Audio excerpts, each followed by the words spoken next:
Alhamdulillah nahmaduhu wa nasta'inuhu wa nastaghfiruhu wa nu'minu bihi wa natawakkalu alayhi wa na'udzu billahi min shururi anfusina wa min sayyiati a'malina. من يهده الله فلا مضل له ومن يضلله فلا هادي له ونشهد أن لا إله إلا الله وحده لا شريك له ونشهد أن سيدنا ومولانا محمدا عبده ورسوله أما بعد فأعوذ بالله من الشيطان الرجيم بسم الله الرحمن الرحيم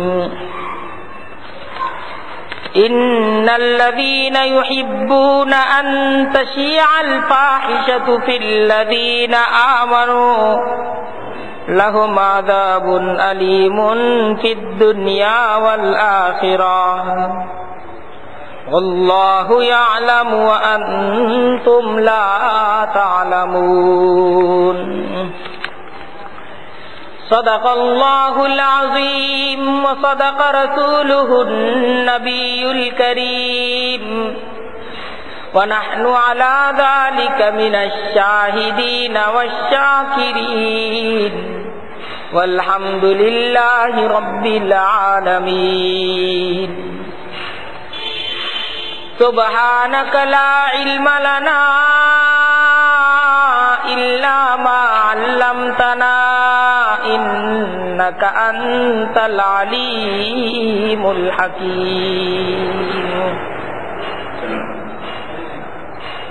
আল্লাহ তাআলার দরবারে লাখো কোটি শুকরিয়া যে আমাদের উপর আল্লাহ তাআলার দয়া এবং ইহসান জুমার দিনকে কেন্দ্র করে জুমার নামাজের পূর্বে আমরা দিনই কিছু আলোচনার শোনার এবং বলার জন্য একত্রিত হইতে পারছি। তাই আল্লাহ তাআলার দরবারে আমরা সকলেই শুকরিয়া আদায় করি, বলি আলহামদুলিল্লাহ। দেখেন, আমাদের এই দুনিয়ার জীবন, এই জীবনটা একটা ক্ষণস্থায়ী জীবন। সামনে একটা জীবন আসতেছে, আখিরাতের জীবন। সেই জীবনটা হলো অনন্ত অসীম জীবন। দুনিয়ার এই যে জীবন, এই জীবন সম্পর্কে, এই জীবনে আমরা স্বাধীন না। দুনিয়ার এই জীবনে আমাদের যাবতীয় কর্মকাণ্ড, যাবতীয় কাজগুলো, এই কাজগুলো আমরা যদিও স্বাধীনভাবে করতেছি, কিন্তু এই কাজগুলোর একটা জবাবদিহিতা আছে। হাসরের ময়দানে আল্লাহ তাআলার সামনে আমাদের সবাইকে দাঁড়াতে হবে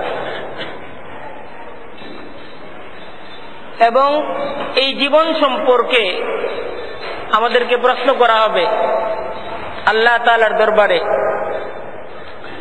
আল্লাহ তাআলা এই প্রশ্ন আমাদেরকে করবেন যে তোমার জীবনটা তো আমার দেওয়া একটা জীবন ছিল,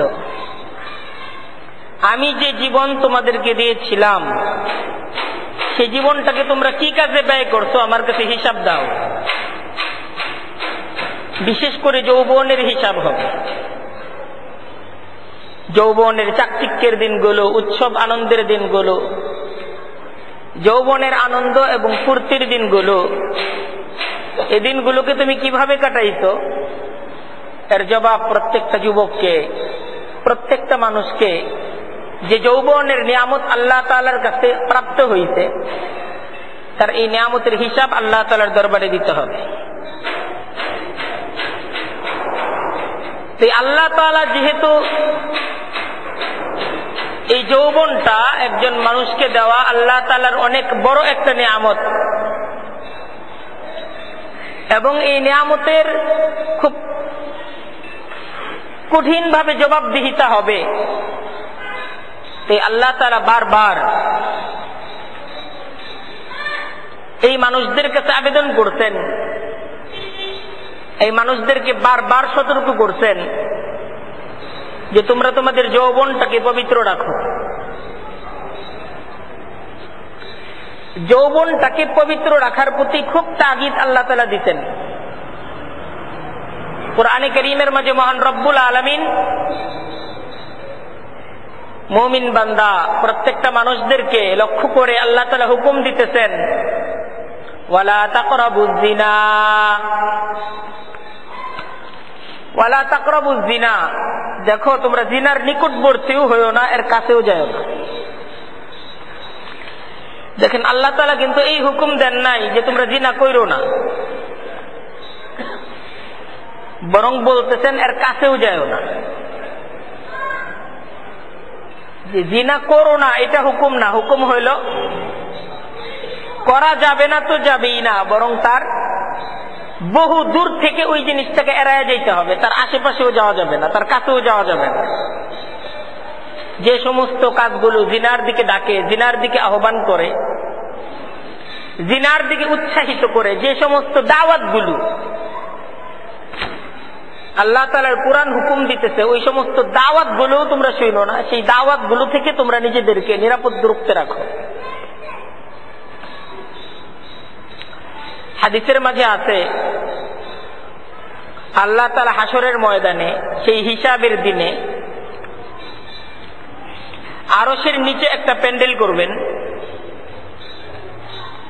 ভিআইপি বান্দাদের জন্য। আল্লাহ তাআলার সেই প্যান্ডেলের মাঝে নবী রাসূলগণ, আল্লাহ তাআলার নৈকট্যশীল বান্দা, শহীদরা, তারা সেই প্যান্ডেলের নিচে জায়গা পাবে, তারা সেই প্যান্ডেলের নিচে থাকবে। সেই প্যান্ডেলের নিচে আল্লাহ তাআলা এক প্রকার যুবকদেরকেও আসন দিবেন, তাদেরকেও বসতে দিবেন। সেই যুবকদের যোগ্যতা কি? যে নবীদের সাথে, রাসূলদের সাথে, শহীদদের সাথে সেই প্যান্ডেলের নিচে তারাও বসতে পারবে। সেই যুবকদের যোগ্যতা কি?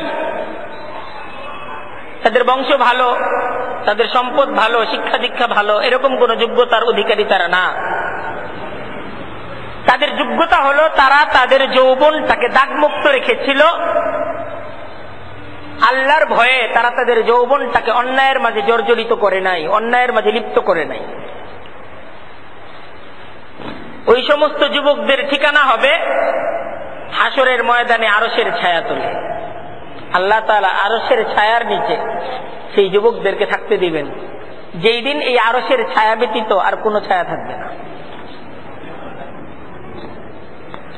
তো এদের যোগ্যতা হলো তারা অপবিত্রতাকে গ্রহণ করে নাই, জিনার দিকে আহ্বানকারী কাজগুলোর মাঝে তারা নিজেদেরকে জড়িত করে নাই, নিজেদেরকে লিপ্ত করে নাই, নিজেদেরকে পবিত্র রাখতে আল্লাহর ভয়ে। ইসলামে জিনা সবচেয়ে গুরুতর অপরাধ, সবচেয়ে গুরুতর অপরাধ। এটা একটা ফৌজদারি অপরাধের মাঝে সবচেয়ে গুরুতর এর শাস্তি। জন্মগতভাবে আল্লাহ তাআলা মানুষের মাঝে যে জৈবিক চাহিদা আল্লাহ তাআলা দিচ্ছেন, এই জৈবিক চাহিদা পূরণের জন্য একটা বৈধ ব্যবস্থাও আল্লাহ তাআলা দিচ্ছেন, আর সেই বৈধ ব্যবস্থাটা হলো বিবাহ। আল্লাহ তাআলার হুকুম যে বিবাহের দ্বারা তোমরা তোমাদের জৈবিক চাহিদাকে পূরণ করো। ওয়ানকিহুল আয়ামা মিনকুম ওয়াস-সালিহিনা মিন ইবাদিকুম ওয়া ইমাইকুম। আল্লাহ তাআলা উৎসাহ দিতেছেন যে তোমাদের মাঝে যারা নাকি বিবাহের উপযুক্ত পুরুষ নারী, তোমরা তাদেরকে বিয়ে করিয়ে দাও। যখন দেখবা যে এদের বিয়ের উপযুক্ত বয়স হয়েছে, এই মুহূর্তে তাদেরকে বিয়ে না করালে তারা অন্যায়ের মাঝে জর্জরিত হয়ে যাবে, বিয়ে করায় দাও। আল্লাহ তাআলা কুরআনে কারীমের মাঝে উৎসাহ দিতেছেন, ইয়াকুনু ফুকারা যদি তারা দরিদ্র হয়, দরিদ্র, সংসার পরিচালনা করার মতো সামর্থ্যশীল না পুরাটা।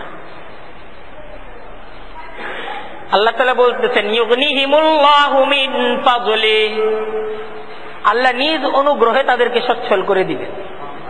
যেহেতু তারা নিজেকে পবিত্র রাখার জন্য, নিজের চরিত্রটাকে হেফাজত করার জন্য তারা চেষ্টা করতেছে, মেহনত করতেছে। পাপ মুক্ত থাকার জন্য তারা যেহেতু বিয়ে করতেছে, আল্লাহ তাআলা তাদের সহায়তা করবেন। তবু তাদেরকে পাপ থেকে রক্ষা করো।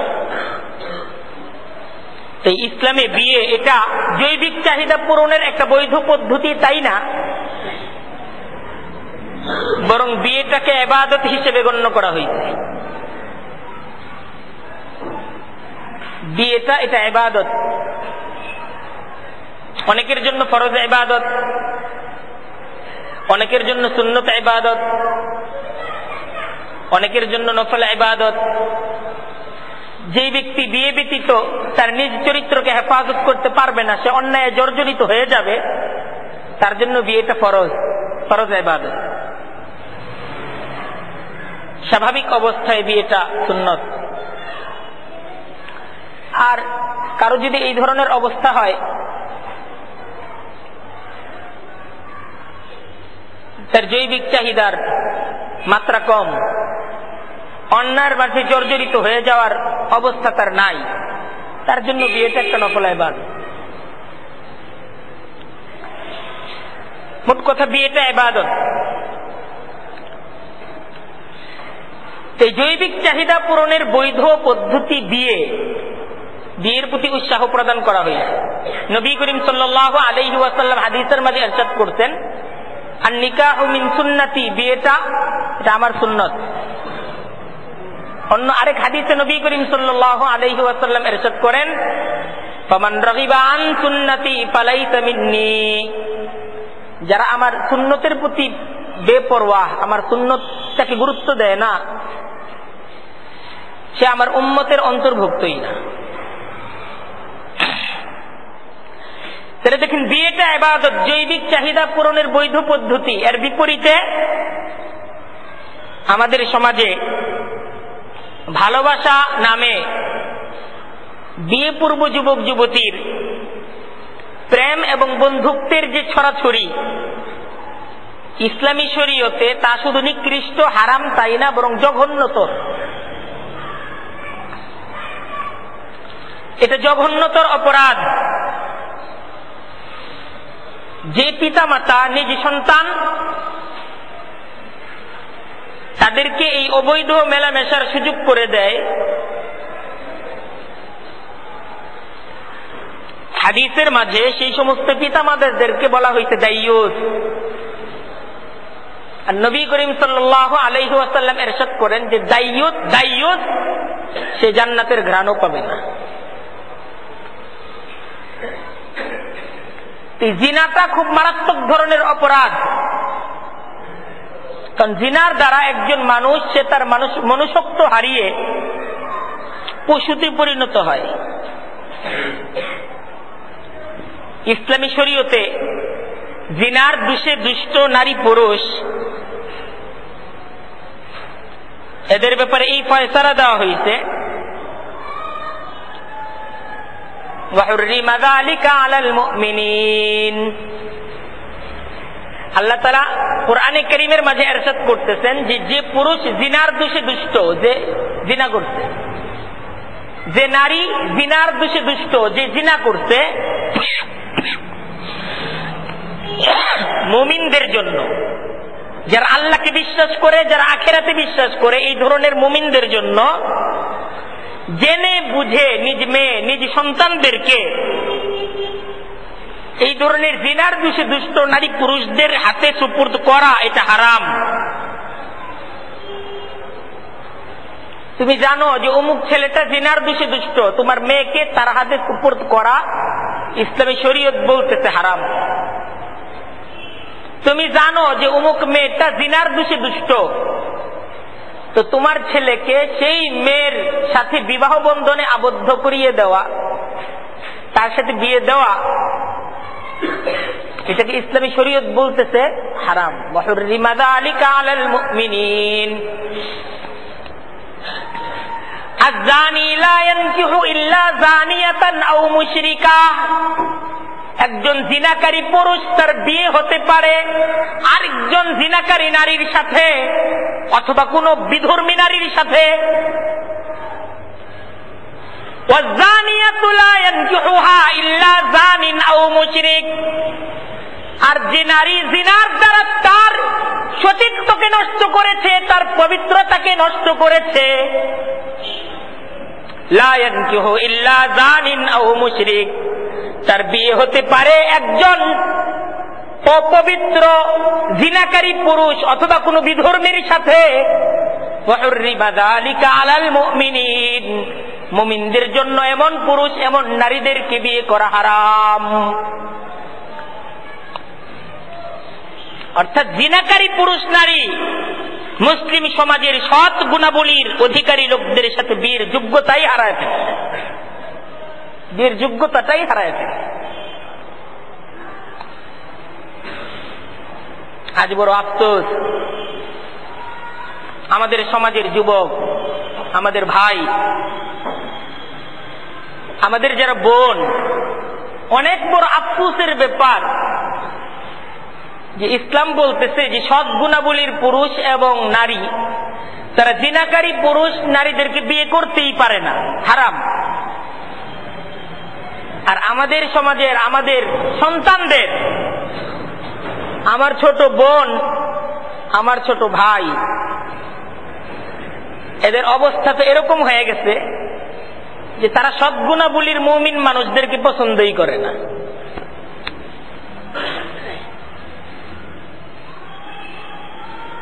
তারা এইভাবে সমাজের কুসংস্কৃতি, কুসভ্যতা, তাদের যে বিবেকটাকে ঠিক এইভাবে নষ্ট এবং ধ্বংস করে দিয়েছে যে একজন জিনাকারী পুরুষকেই সে তার জন্য পছন্দ করে, একজন জিনাকারী নারীকেই সে তার জন্য পছন্দ করে। সমাজের সবচেয়ে বড় সম্পদ হলো চরিত্র, যুব সমাজের চরিত্র। কোন দেশের অবস্থা যদি এই হয় যে সেই দেশের যুব সমাজ তাদের চরিত্র ধ্বংস হয়ে গেছে, নষ্ট হয়ে গেছে, তাহলে সেই দেশের মাটি যদি স্বর্ণও প্রসব করে আর সেই দেশের মেশিনারি যদি মণিমুক্তাও প্রসব করে, সেই সমাজে শান্তি আসবে না, উন্নতি আসবে না, অগ্রগতি আসবে না, সেই সমাজ নষ্ট হয়ে গেছে। আমাদের সমাজটা আজকে নষ্ট হয়ে যাইতেছে, নষ্টই হয়ে যাইতেছে আমাদের সমাজটা। আজকে আমাদের সমাজের মাঝে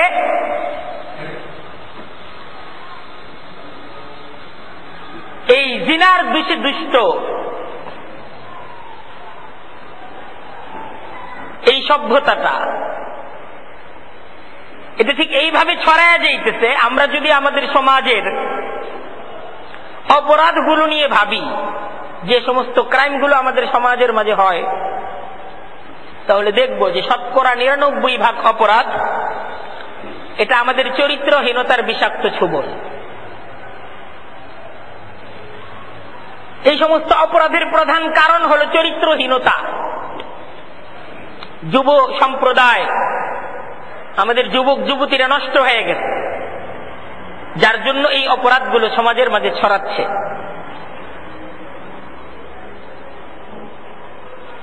পাশ্চাত্য সভ্যতা থেকে আমদানি করা এই অসুস্থ সংস্কৃতি দ্বারা আমাদের যুব সমাজের চরিত্রকে ধ্বংসের দ্বার প্রান্তে নিয়ে যাচ্ছে এক বিশেষ স্বার্থান্বেষী মহল, শুধুমাত্র তাদের ব্যবসা, তাদের বাণিজ্যকে টিকিয়ে রাখার স্বার্থে।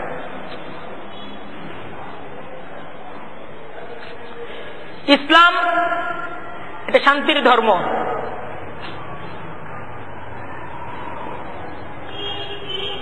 ইসলাম এটা মানবিক ধর্ম। ইসলাম এই ধর্মটা প্রত্যেকটা মুমিনকে সভ্যতা সংস্কৃতি শিক্ষা দেয়। তার যে মানবিক অধিকার, এই অধিকারগুলো তাকে বুঝে পাওয়ার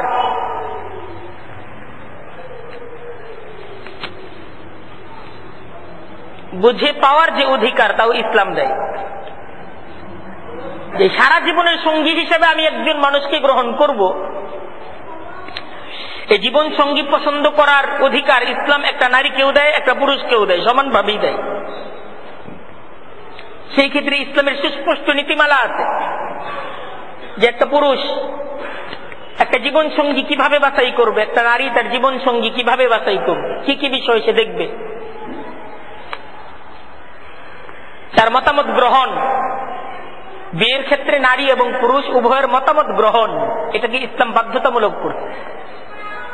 বিয়ে পুরুষ হোক নারী হোক তার উপর চাপিয়ে দেওয়া অন্যায়।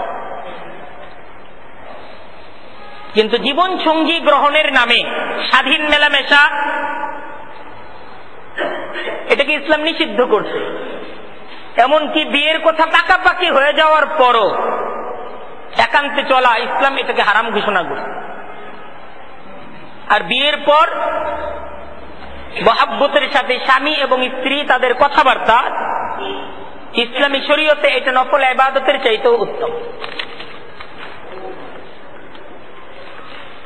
এই দেখেন আল্লাহ তাআলা মানুষদেরকে যে জৈবিক চাহিদা দিচ্ছেন, এটাকে পূরণের পথ হলো দুইটা।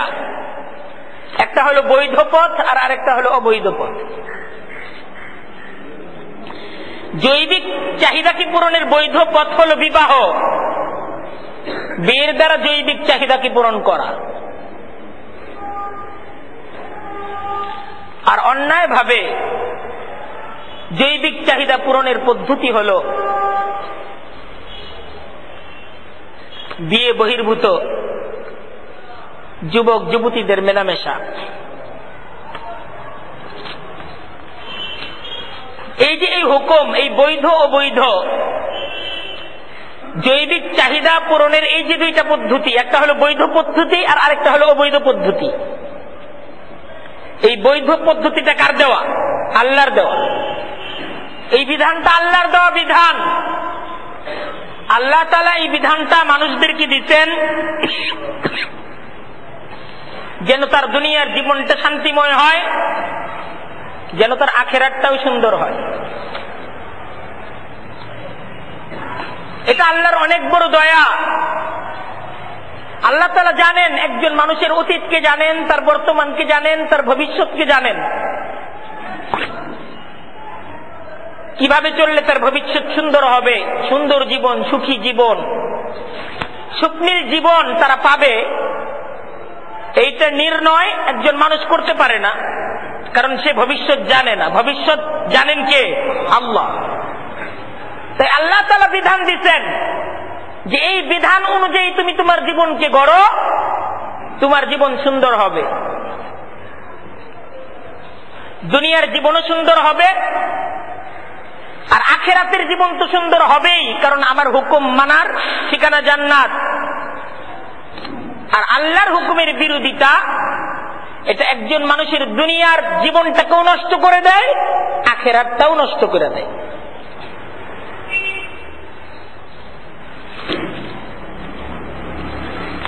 আল্লাহর হুকুমের উপর চলা, এইটাই সভ্যতা। আল্লাহ তাআলার নিয়ামতকে ভোগ করে আল্লাহ তাআলার কৃতজ্ঞতা আদায় করা, আল্লাহর হুকুম অনুযায়ী জীবনকে পরিচালনা করা, এইটাই সভ্যতা। আর আল্লাহর জমিনে থেকে আল্লাহর হুকুমের অবাধ্যতা করা, এইটাই অসভ্যতা।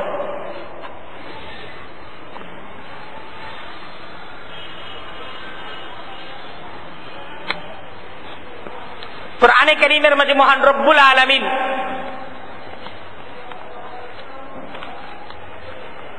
এই অসভ্যতা, এই বেহায়াপনা,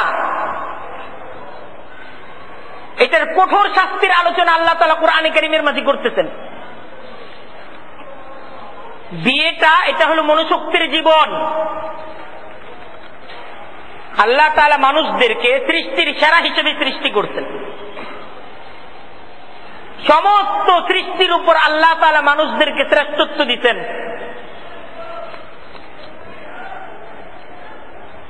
সবচেয়ে বড় সম্পদ আল্লাহ তাআলা মানুষদেরকে বিবেক দিতেন। এই বিবেকটা আল্লাহ তাআলা অন্য কোন প্রাণীদেরকে দেন নাই। অন্য কোন প্রাণীর বিবেক নাই। একটা কুকুর সে এই পৃথিবীতে খায়, তার কোনো বিবেক নাই, যা পায় তাই খায়।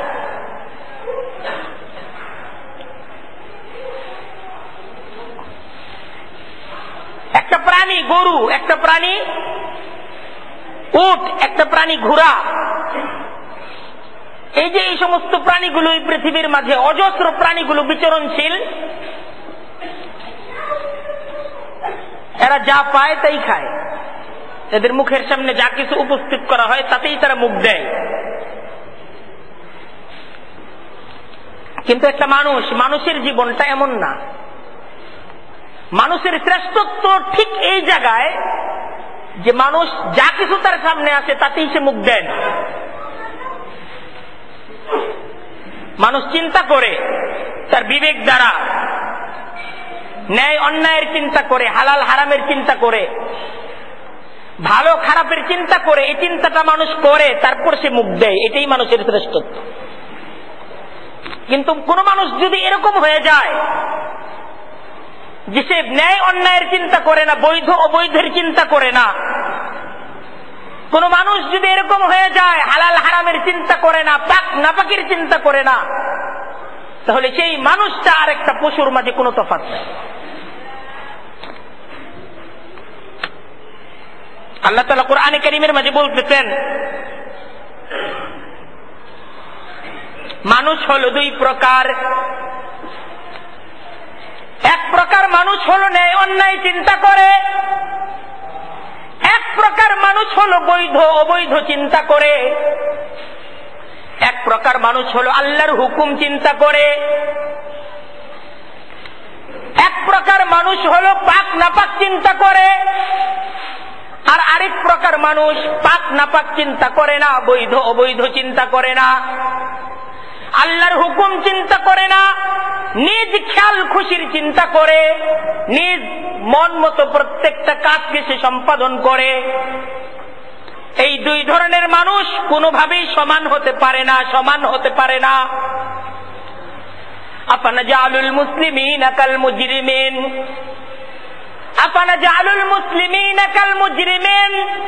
আল্লাহ প্রশ্ন করতেছেন, এক প্রকার লোক হলো আমার হুকুমকে শুনছে, আমার হুকুম অনুযায়ী জীবনকে যাপন করছে, আর আরেক প্রকার মানুষ হলো আমার হুকুম অনুযায়ী জীবনকে যাপন করে নাই, আমার হুকুমকে শুনে নাই। আফানাজালুল মুসলিমিনা কাল মুজরিমিন। বলো তোমরা নিজেরাই বিচার করো, এই দুই প্রকারের লোকের সাথে আমার আচরণ কি সমান হতে পারে কিনা।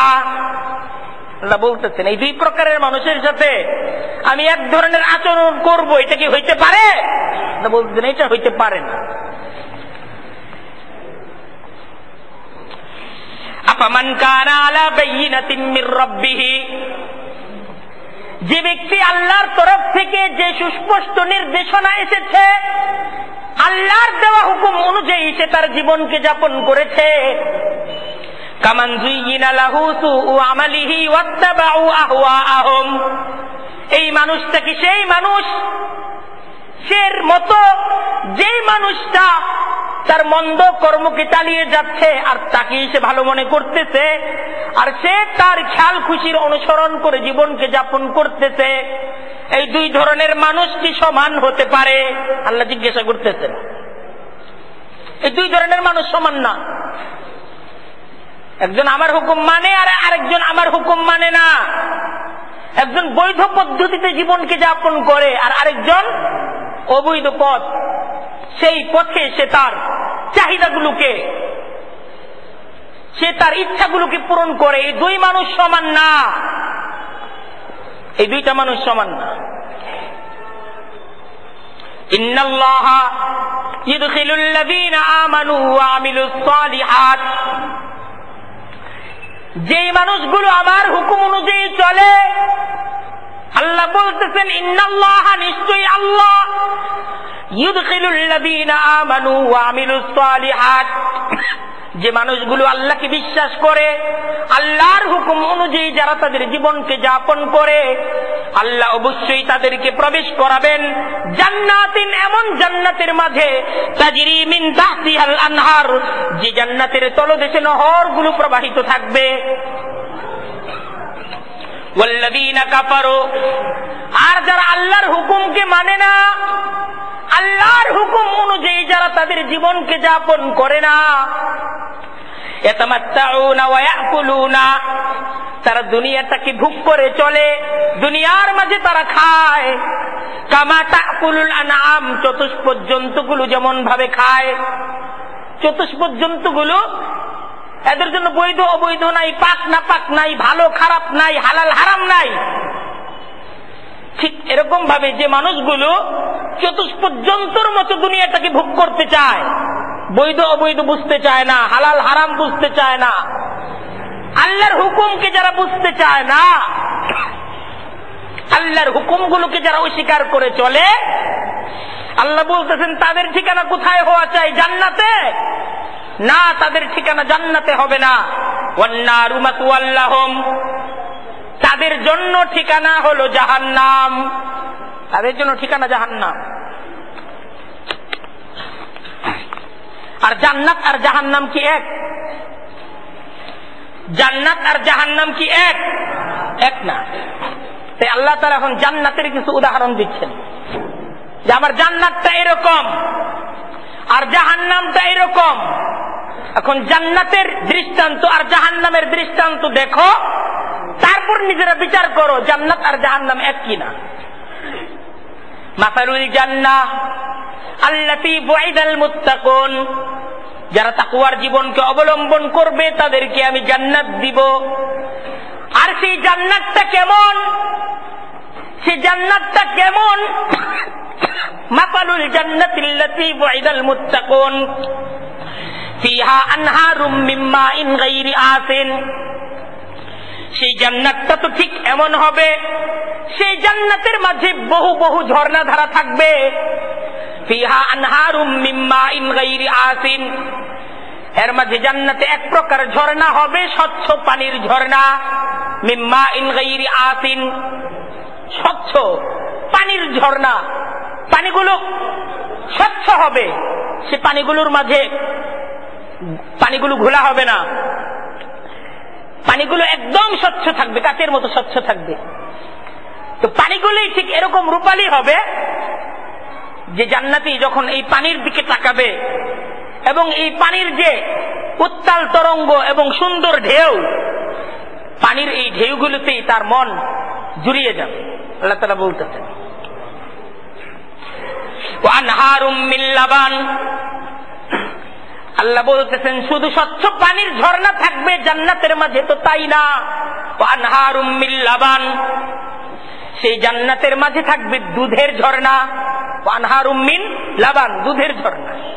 অর্থাৎ আল্লাহ যে জান্নাতীদেরকে জান্নাত দিবেন, সেই জান্নাতের মাঝে জান্নাতীরা যে দুধ পান করবে, সেই দুধটা কোনো পশুর স্তনকে টেনে টেনে বের করা হবে না। মারফু হাদিসের মাঝে আছে, সেই জান্নাতের মাঝে যে দুধ যে জান্নাতীরা পান করবে, সেই দুধটা ঝর্ণার মতো নির্গত হবে, নদীর মতো প্রবাহিত হবে, দুধের একটা ঝর্ণাই থাকবে।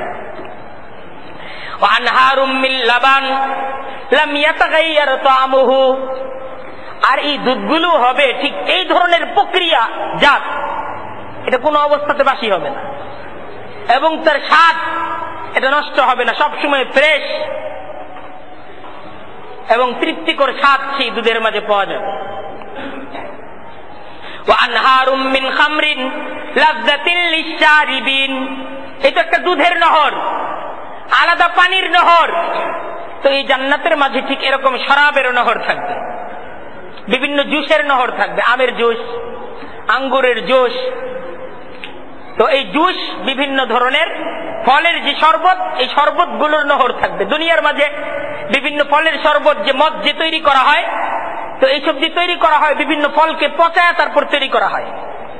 ফল পচা যখন গন্ধ ছুটে, এইটার থেকে যখন বিভিন্ন ধরনের ফেনা উঠে, তখন এটা মদ হয়। তখন এটা নেশা জাতীয় হয়, এটাকে বিক্রি করা হয়। তো জান্নাতের মাঝে আল্লাহ তাআলা যে শরবত দিবেন, ফলের জুস, এটা ফ্রেশ হবে, কোন ফলকে পচায়া এটাকে তৈরি করা হবে না। আবার এটা কোনো ফল নিংড়ানো হবে না, বরং এই জুসগুলো জান্নাতের মাঝে, শরবতগুলো যে পাওয়া যাবে, এই শরবতগুলো আল্লাহ তাআলা বলতেছেন ওয়া আনহারুম মিন খামরিন, এই শরবতগুলোকে পান করার জন্য বিভিন্ন ফলের আলাদা আলাদা ঝর্ণার ব্যবস্থা থাকবে, বিভিন্ন ফলের আলাদা আলাদা ঝর্ণার ব্যবস্থা থাকবে। ওয়া আনহারুম মিন খামর লাযযাতিল লিশশারিবিন, আর পানকারীটা এটা পান করার পর এটার তৃপ্তি হবে অন্যরকম, এর দ্বারা মাথা ধরবে না, এর দ্বারা মানুষ মাতাল হবে না। তো এইটার দ্বারা তার পূর্ণ দেহ এবং মনের মাঝে আলাদা একটা সজীবতা এইটা সে পাবে জান্নাতের সেই শরবতের মাঝে। তো কোরআনে কারীমে আল্লাহ তাআলা আরো ঝর্ণার বিবরণ দিতেছেন, আনহারুম মিন আসাল মুসাফফা ওয়া আনহারুম মিন আসালিম মুসাফফা। আরে যে জান্নাত জান্নাতীরা পাবে, সেই জান্নাতের মাঝে পানির ঝর্ণা হবে, জান্নাতের মাঝে দুধের ঝর্ণা হবে, বিভিন্ন ফলের জুস, ফলের শরবতের ঝর্ণা হবে। ঠিক এরকম ভাবে ওয়া আনহারুম মিন আসালিম মুসাফফা, সেই জান্নাতের মাঝে মধুর ঝর্ণা হবে, মধু। সেই জান্নাতের মাঝে আল্লাহ তাআলা যে মধু দিবেন, জান্নাতীরা যে মধু পান করবে, সেই মধুটা এরকম ভাবে মৌমাছির চাক থেকে, ঠিক এরকম ভাবে মধুগুলো কোন প্রাণীর চাক থেকে এই মধুগুলোকে আহরণ করা হবে তা না, যে ওই মধুগুলো ঘোলা, মধুর মাঝে মৌমাছির বিভিন্ন পাটা, এইসব মৃত মৌমাছির অবশিষ্টাংশ এইসব তার মাঝে এরকম ভাবে মিশা আছে, ওই ধরনের মধু হবে না। আনহারুম মিন আসাল, আসালটা কেমন হবে, মধুরটা কেমন হবে, মুসাফফা। আল্লাহ তাআলা কোরআনে কারীমের মাঝে বলছেন স্বচ্ছ, পানি যেমন স্বচ্ছ হয় ঠিক এরকম স্বচ্ছ মধুর ঝর্ণা আল্লাহ তাআলা জান্নাতের মাঝে প্রবাহিত করবে। ওয়ালাহুম ফিহা মিন কুল্লিস সামারাত। তো আল্লাহ তাআলা বলতেছেন যে এই সমস্ত সপ্ত ঝর্ণার আলোচনা হলো সব পানি জাতীয় জিনিস, যে দুধের ঝর্ণা হবে, বিভিন্ন ফল ইত্যাদির ঝর্ণা হবে, এরকম ভাবে মধুর ঝর্ণা হবে। না শুধু তাই না, বরং কোন ব্যক্তি আমের জুস খাওয়ার পর তার কাছে আম খাওয়ার ইচ্ছা হইল, আঙ্গুরের জুস খাওয়ার পর তার কাছে মনে হলো এটা তো আঙ্গুরের জুস খাইলাম, কিন্তু আঙ্গুর তো পাইলাম না, আম তো পাইলাম না। তো জান্নাতের মাঝে, জান্নাতীর মনের মাঝে যখন আম খাওয়ার ইচ্ছা হবে, তো এই জান্নাতের মাঝে অপরন্ত ফলমূলের ব্যবস্থাপনাও থাকবে। ইচ্ছা করলে জান্নাতি সে জুসও খাইতে পারবে, শরবতও খাইতে পারবে, ইচ্ছা করলে জান্নাতি সরাসরি সেই ফলটাকেও সে খাইতে পারবে। ওয়ালাহুম ফিহা, সেই জান্নাতের মাঝে জান্নাতীদের জন্য রয়েছে মিন কুল্লিস সামারাত, সব ধরনের ফলমূলের ব্যবস্থাপনা। ওমিন কুল্লি ফাকিহাতিন যাওজান, ওমিন কুল্লি ফাকিহাতিন যাওজান, সব ধরনের ফলমূল সকাল বিকাল এবং রাতের নাস্তায় তার সামনে পরিবেশন করা হবে, জোড়ায় জোড়ায় জোড়ায় জোড়ায় পরিবেশন করা হবে। সে যখন জান্নাতের মাঝে সকালের খাবারের মাঝে বসবে, দুপুরের ডিনারের মাঝে বসবে, রাতের খাবারের মাঝে বসবে, তো তার আইটেমের মাঝে কোনো ফল বাদ থাকবে না, পৃথিবীর যাবতীয় ফলগুলো জোড়ায় জোড়ায় তার সামনে উপস্থিত করা হবে, যে যো চাহো তুমি খাও। আর আল্লাহ তাআলার পক্ষ থেকে তাকে বলা হবে কুলু ওয়াশরাবু, তুমি খাও, তুমি পান করো, হানি আম, মজা করে তুমি পান করো, বিমা আসলাফতুম ফিল আইয়ামিল খালিয়া, দুনিয়ার জীবনে তুমি তো কষ্ট করছো, আজকে তোমার যাবতীয় কষ্টের প্রতিদান আল্লাহ তাআলা তোমাকে দিতেছেন। তো আল্লাহ তাআলা বলতেছেন এই সব তো গেল খাবারের কথা, সব ধরনের ফলমূলের ব্যবস্থাপনা জান্নাতের মাঝে থাকবে, বিভিন্ন ধরনের পানীয়র ব্যবস্থাপনা জান্নাতের মাঝে থাকবে। জান্নাতের মাঝে সবচাইতে বড় নিয়ামত যা হবে, ওয়া মাগফিরাতুম মির রাব্বিহিম, ওয়া মাগফিরাতুম মির রাব্বিহিম, এটা হবে জান্নাতের সবচাইতে বড় নিয়ামত। আরে একটা ঘরের মাঝে আপনি বেড়াতে গেলেন, হরেক রকম খাবারের ব্যবস্থাপনা আপনার জন্য করা হলো, কিন্তু যিনি ঘরের মূল মেজবান তিনি আপনার সাথে সুন্দর আচরণ করলেন না, সুন্দরভাবে কথা বললেন না, তো সুন্দর কথা যখন তিনি একটু সুন্দর করে হাসি মুখে আপনাকে বরণ করলেন না, যাবতীয় খাবারগুলো খাওয়ার পরও একটা তিক্ততা নিয়ে সেই বাড়ি থেকে ফেরত আসতে হয়। ঠিক কি ঠিক না? ঠিক না? তো এই জায়গায় সেই কথা বলা হইতেছে যে তা হবে না। জান্নাতের মাঝে এই অপরন্ত নিয়ামতের সাথে জান্নাতের প্রতি আল্লাহ তাআলার সবচাইতে বড় নিয়ামত যেটা হবে, আল্লাহ জান্নাতীদেরকে বলে দিবেন যে দেখো তোমাদের প্রতি আমি খুশি হয়ে গেছি, আর কোনদিন তোমাদের প্রতি আমি নারাজ হব না। মাগফিরাতুম মির রাব্বিহিম, আল্লাহ তাআলার তরফ থেকে বিশেষ ক্ষমার ঘোষণা জান্নাতীদেরকে সার্বক্ষণিক দেওয়া থাকবে। আল্লাহ তাআলা কুরআনে কারীমের মাঝে বলতেছেন, যারা এই অপরন্ত নিয়ামতের জান্নাত যারা পাবে, কামান, এই জান্নাতি ব্যক্তি কি সেই ব্যক্তির সমান, মান হুয়া খালিদুন ফিন্নার, যাকে চিরকাল থাকতে হবে জাহান্নামের মাঝে, ওয়া সুকু মাআন হামিমান, আর তাকে পান করানো হবে সার্বক্ষণিক উত্তপ্ত টকবক করা গরম পানি, মাআন হামিমান ফাতাকাত্তাউ আমআআহুম, সেই গরম পানি যখন সে প্রবল তৃষ্ণার কারণে সেই গরম পানিকে সে পান করবে, গরম পানি পান করার সাথে সাথে সে গরম পানি তার পেটের মাঝে যাবে, তার নারী ভুলুকে ছিন্ন বিচ্ছিন্ন করে ফেলবে, তার নারী ভুঁড়িগুলো গলে গলে পড়ে যাবে।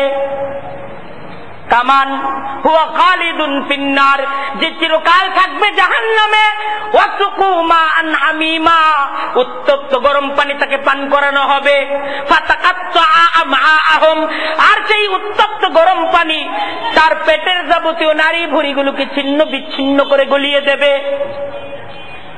এই দুই ধরনের মানুষ কি সমান? আল্লাহ তাআলা এটা জিজ্ঞাসা করতে, যারা আমার হুকুম মানে আর যারা মানে না তারা সমান হতে পারে না। যারা আল্লাহর কাছে জান্নাত পাবে আর যারা খোদার জাহান্নামের মাঝে প্রবেশ করবে, এই দুই ধরনের মানুষ সমান। চেহারা দুইজনের একরকমই দেখা যায়, দুইজন মানুষের চেহারা একরকম, কিন্তু একজন জান্নাতি আর আরেকজন জাহান্নামী। একজন খোদার জান্নাতি চিরকালের জন্য থাকবে আর আরেকজন খোদার জাহান্নামী চিরকালের জন্য থাকবে। দুইজন মানুষ কোনো দিন সমান হতে পারে না। আল্লাহর হুকুমকে মানা আর না মানা, এটা কি এক কথা? উত্তর দেন। আল্লাহর হুকুমকে মানা আর না মানা কি এক ব্যাপার? এক ব্যাপার না, ব্যাপারটা সহজ না। তাই আল্লাহ তাআলা কুরআনে কারীমের মাঝে বলতেছেন, ইন্নাল্লাযীনা ইউহিব্বুনা আন তাশিআল ফাহিশাতু ফিল্লাযীনা আমানু, জেনে রাখো মুসলমান সমাজের মাঝে যেই সমস্ত ব্যক্তিরা মুসলমানদের সমাজের মাঝে বেহায়াপনাকে ছড়িয়ে দেয়, লজ্জাহীনতাকে ছড়িয়ে দেয়, লাহুম আযাবুন ফিদ দুনিয়া ওয়াল আখিরাহ, দুনিয়া এবং আখিরাতে তাদের জন্য আছে আল্লাহর তরফ থেকে গজব, আল্লাহর তরফ থেকে শাস্তি। আল্লাহু ইয়ালামু ওয়া আনতুম লা তা'লামুন।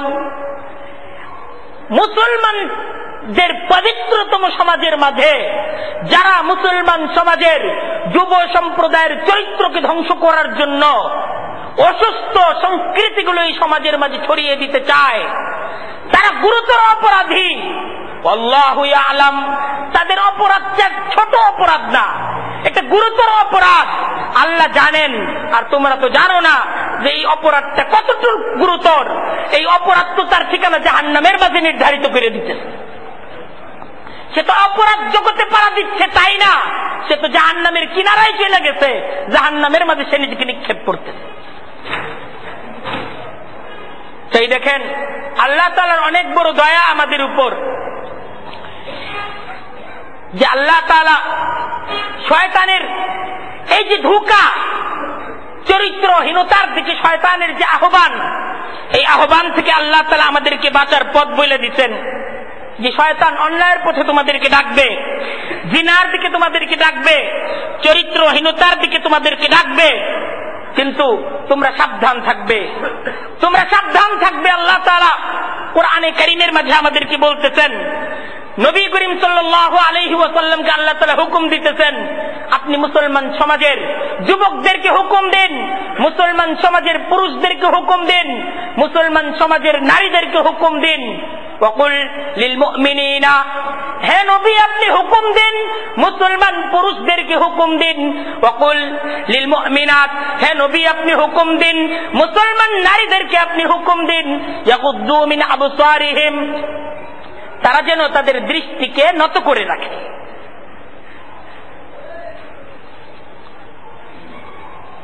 কারণ ইন্নান নাযরা সাহমুম মিন সিহামি ইবলিস, হযরত ইবনে আব্বাস রাদিয়াল্লাহু তাআলা আনহু তিনি হাদিসে কুদসি বর্ণনা করেন যে নজর, দৃষ্টিটা এটা হলো শয়তানের সবচেয়ে বড় তীর, শয়তানের সবচেয়ে বড় অস্ত্রটা হলো নজর, দৃষ্টি।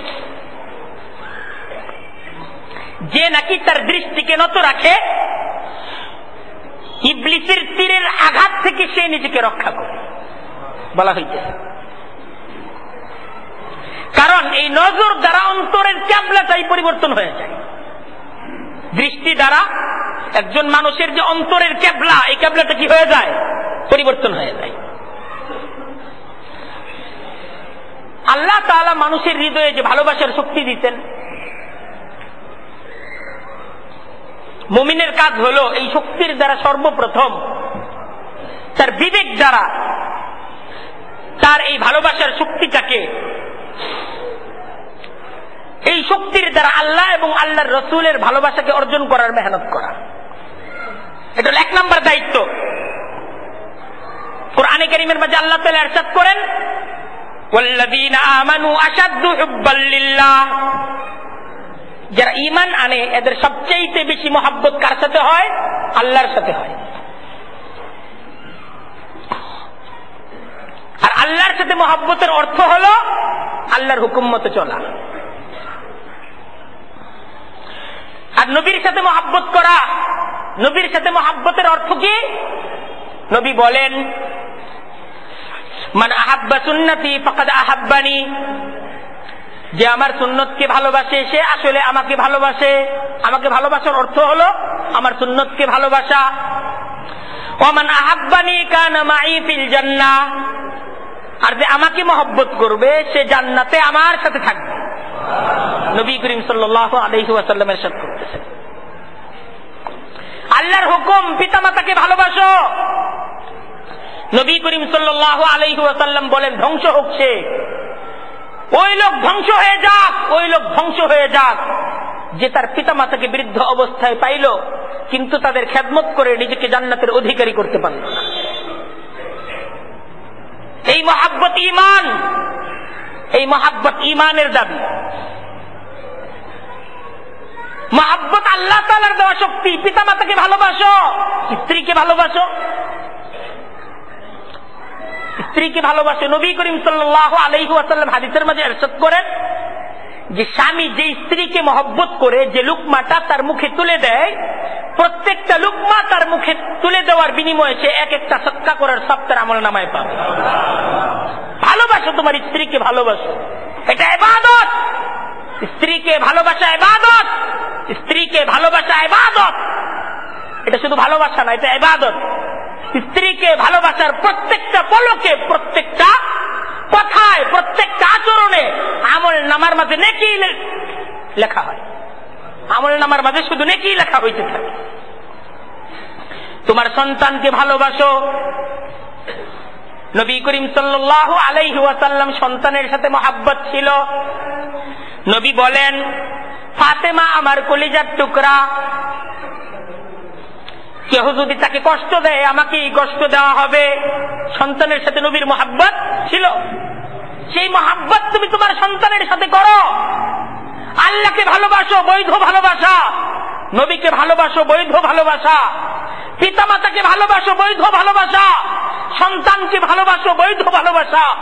নিজ স্ত্রীকে ভালোবাসো, বৈধ ভালোবাসা।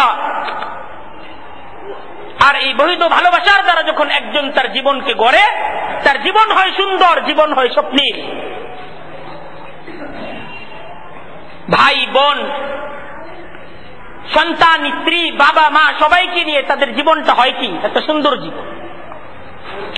আর যারা আল্লাহর হুকুমকে লঙ্ঘন করে, অবৈধ ভালোবাসার পথে পা বাড়ায়, তাদের ভালোবাসা কোনো জীবন না, বরং এটা একটা মরণ নেশা। পারিবারিক জীবনকে তারা বিধ্বস্ত করে তুলে, সবার সাথে তাদের সম্পর্ক নষ্ট হয়ে যায়।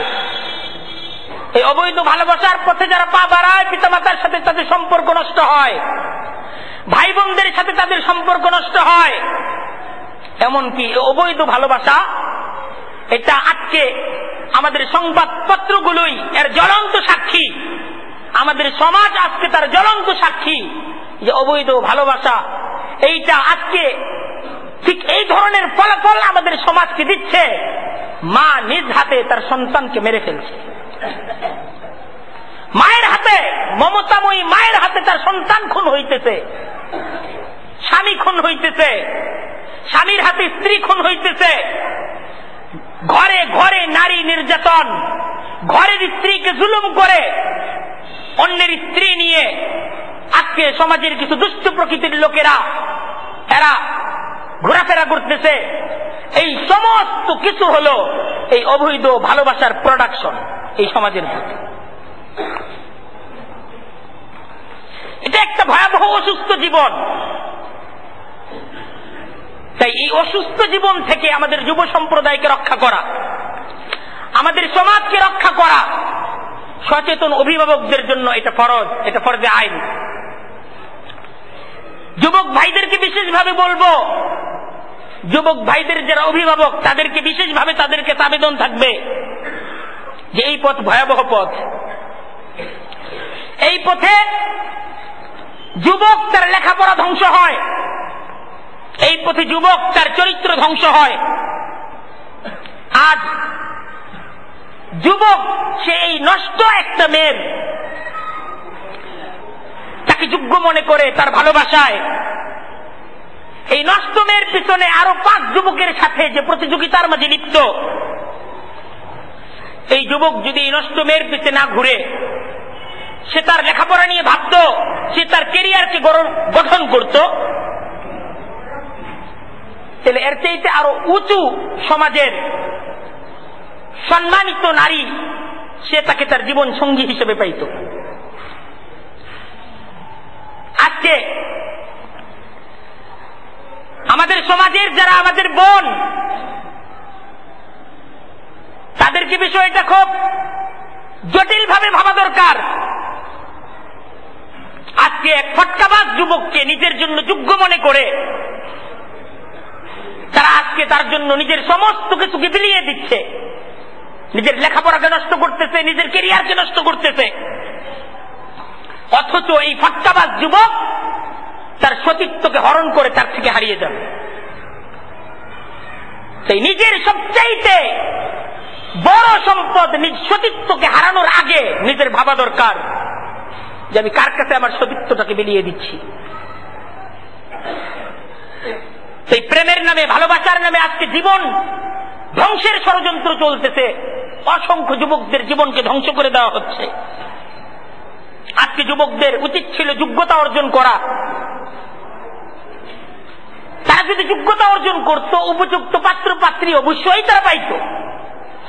কিন্তু তারা একে তো নিজ জীবনকে ধ্বংস করতেছে, তাই না সারা জীবনের জন্য দুনিয়াতে জাহান্নাম একটা খরিদ করে নিয়ে আসতেছে ভালোবাসার নামে। বড় আফসোস, আজকে ইউনিভার্সিটি লেভেল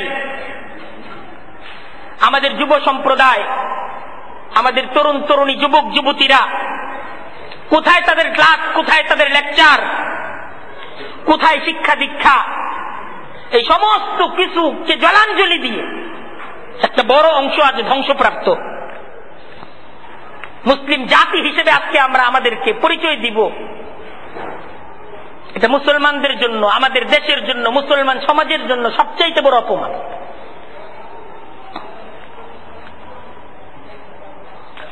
আল্লাহর দেয়া, আল্লাহ তাআলা এই চরিত্রকে হেফাজতের জন্য যে পর্দার বিধান দিয়েছেন, মুসলিম দেশে মুসলিম শিক্ষক সে তার ছাত্রীকে এই পর্দার কথা বলবে, এইটাও অপরাধ হিসেবে গণ্য। এই ভাবা দরকার মুসলমানদের যে আমাদের দেশের আইন আসলে আমাদেরকে কোথায় নিয়ে যেতে চায়। আইন হওয়া প্রয়োজন, যুব সমাজের চরিত্রকে রক্ষার জন্য আইন হওয়া প্রয়োজন, যে কিভাবে আমাদের সমাজের যুব সম্প্রদায় তাদের চরিত্র টিকবে, এই জন্য কিছু আইন প্রয়োজন।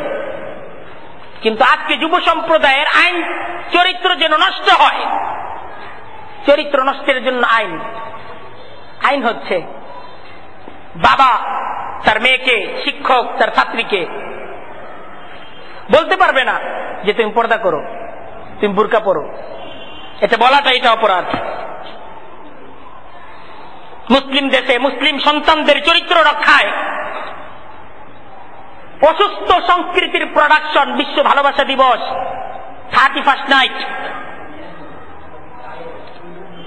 মুসলিম দেশের সরকার প্রধানের অবশ্যই এটা একটা গুরুত্বপূর্ণ দায়িত্ব, আইন করে এই সমস্ত কিছুকে বন্ধ করা।